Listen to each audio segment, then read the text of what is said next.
take your finger off. There you go. How's everyone doing? Sawasdee Cup.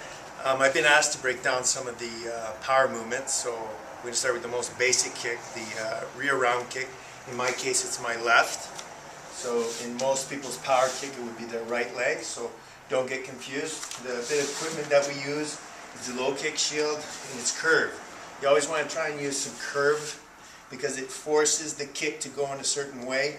If you use a lot of flat pads, it doesn't tell you how your kick is doing, right? So this would be a good piece of equipment. So the first learning part for me is which way I step. So if I'm using my left leg for power, I will lose power for right now if I step to my left and then try to kick and look at the target.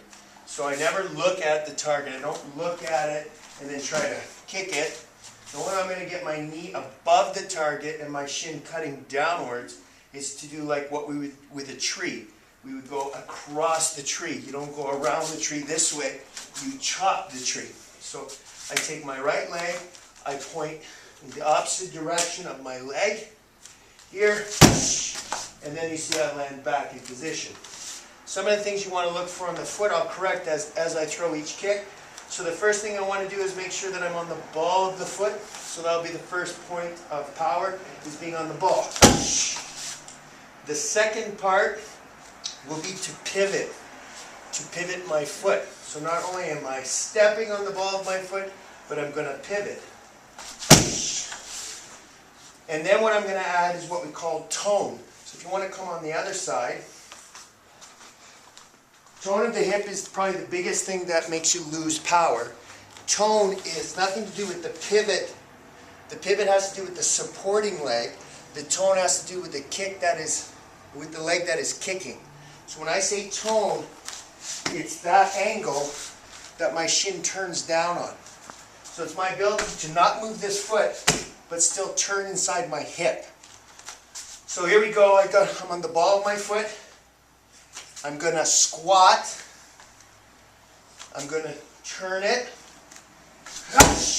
And I'm going to tone my leg so that my shin cuts downwards and my knee is higher than the target I'm kicking. And then finally the last part is what do I do with my hand? If I'm really close, my hands are going to be blocking, working.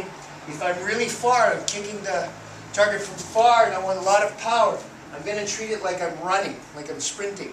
So I'm going to step, I'm going to stay on the ball, I'm going to squat, I'm going to tone my hip, and I'm going to pump my arms.